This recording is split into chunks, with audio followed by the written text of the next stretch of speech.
Hey, so I am in a different room right now, but apparently the room I was in was for some of the guests. So my grandma, asked me to, come here.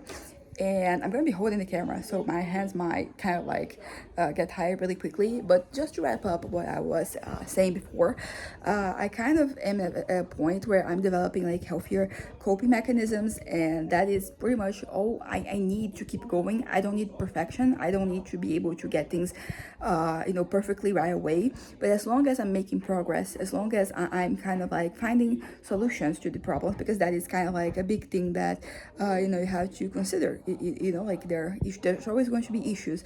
It's all entirely up to you how you handle those situations.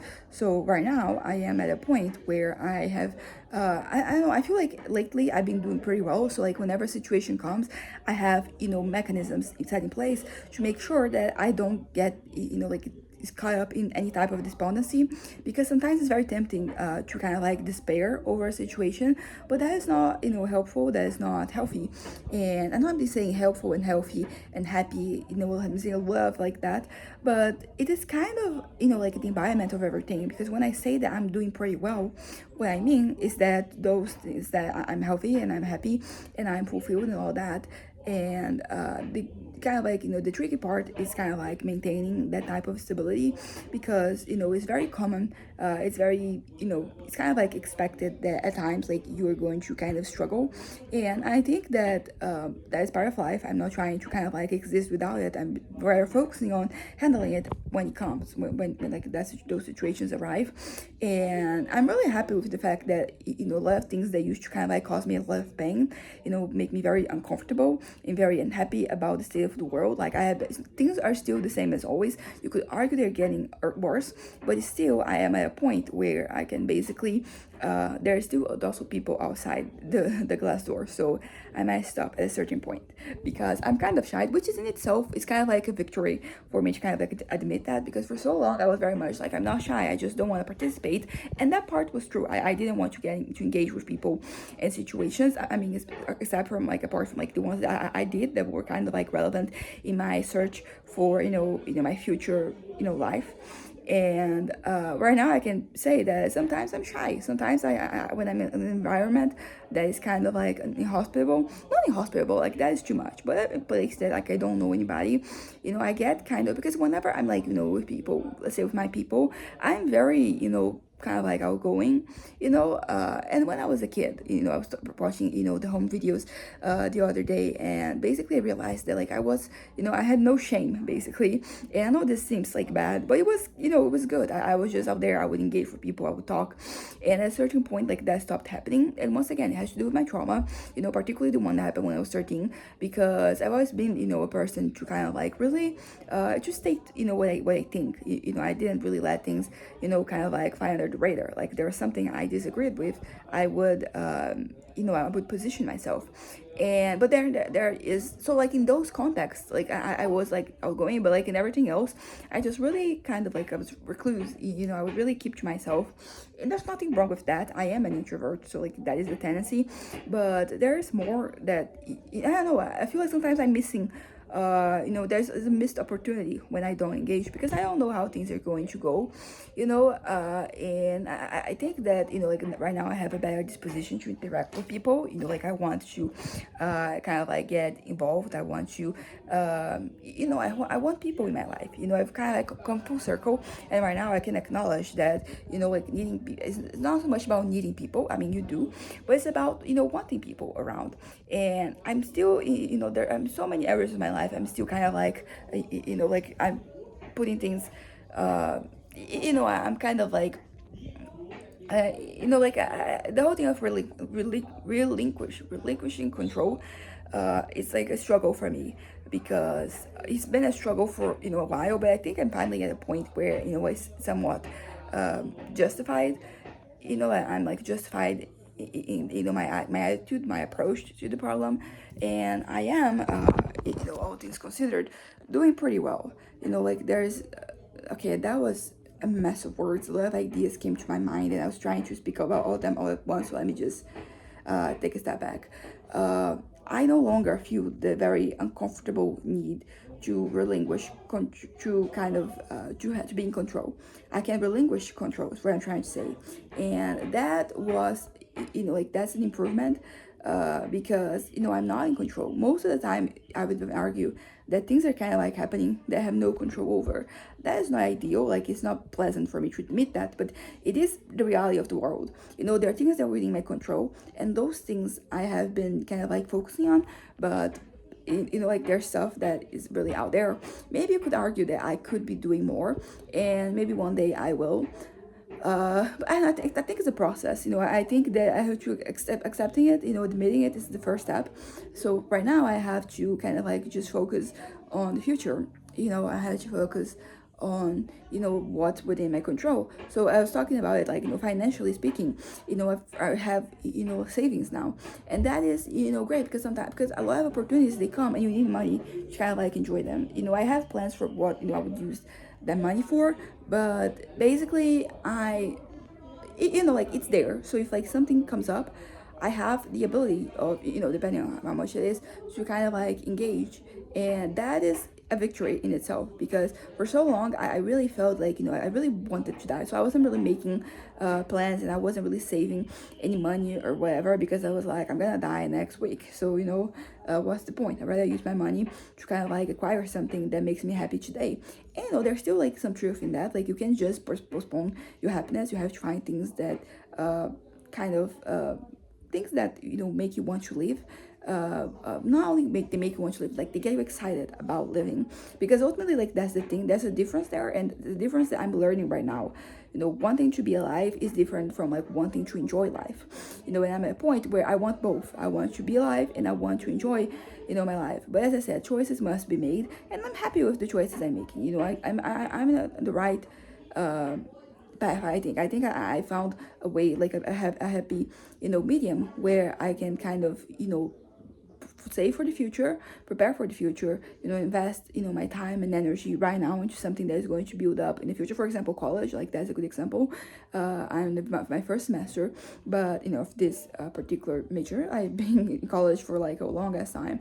Right now, I was 21 when I first got enrolled, and right now I'm 28. So, it's been 7 years. But I finally found something that I want to study, something that I think I can invest my time and my energy and put in the effort to make it happen. So I am doing things in terms, like, of the future, but I'm also finding, my joy, finding some joy, like, right now, in the present time. And that has been like very groundbreaking, for me, kind of like finding this balance. And my mom has, like, been joking, saying that, like, I'm finally normal in the sense that, like, because I've been talking to her about how I've been enjoying life, how I'm enjoying, like, college, I'm enjoying work, I'm enjoying my hobbies and my interests, how I'm stable and all of that. And she just says that, like, oh, you're just like a normal person right now. And I think that's very true. I think that I'm finally experiencing what has been kind of like the norm for most people since forever.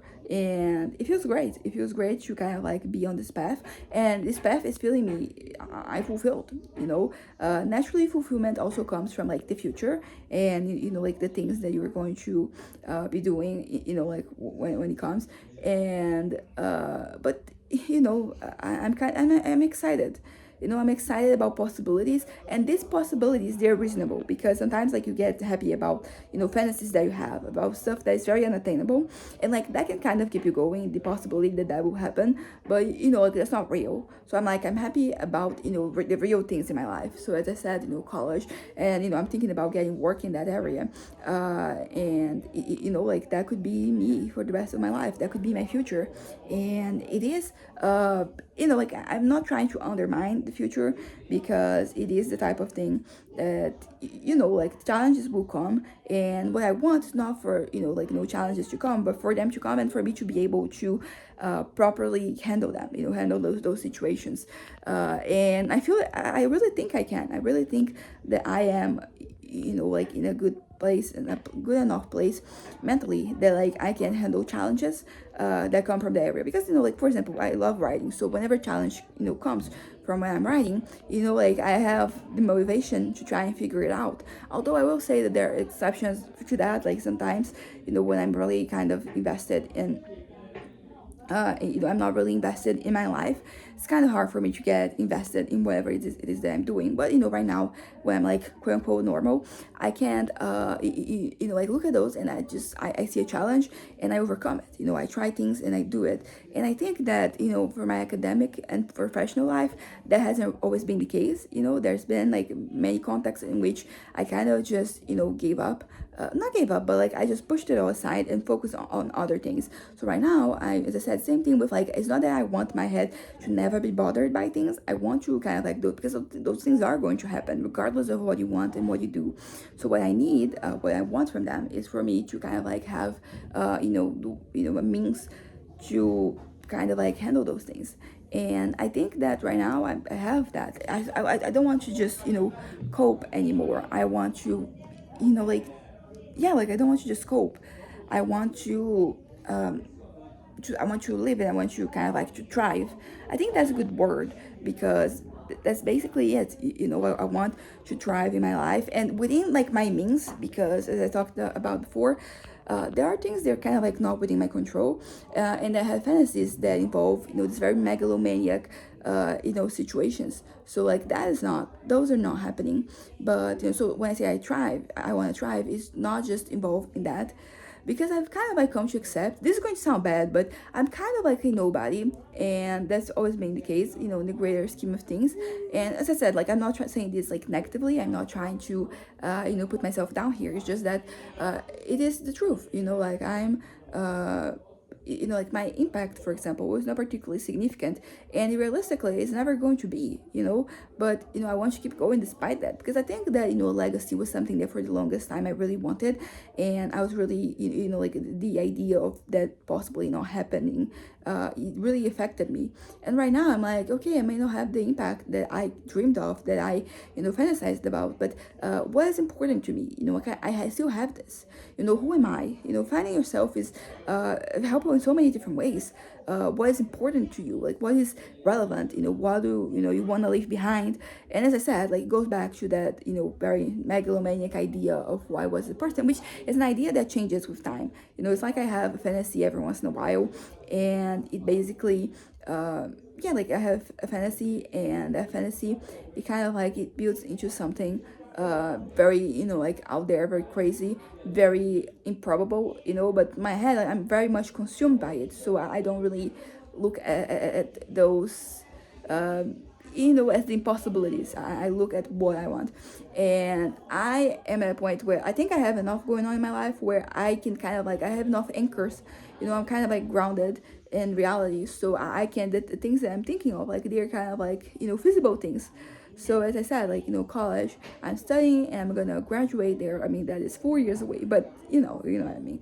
So I'm gonna graduate at a certain point, and that is going to be as I said, I want to find employment in that area. So that is going to be something that is going to be grounding me, like college slash slash like work, and I'm going to be fulfilled in what I'm doing. I'm saying this, I want to find something that's going to be fulfilling. But and that's my writing. My writing is kind of like the love of my life, to be honest. Like that is kind of like what I feel like I'm meant to be doing, is what I love doing, is what kind of like fulfills me. And okay, my hand is really trembling.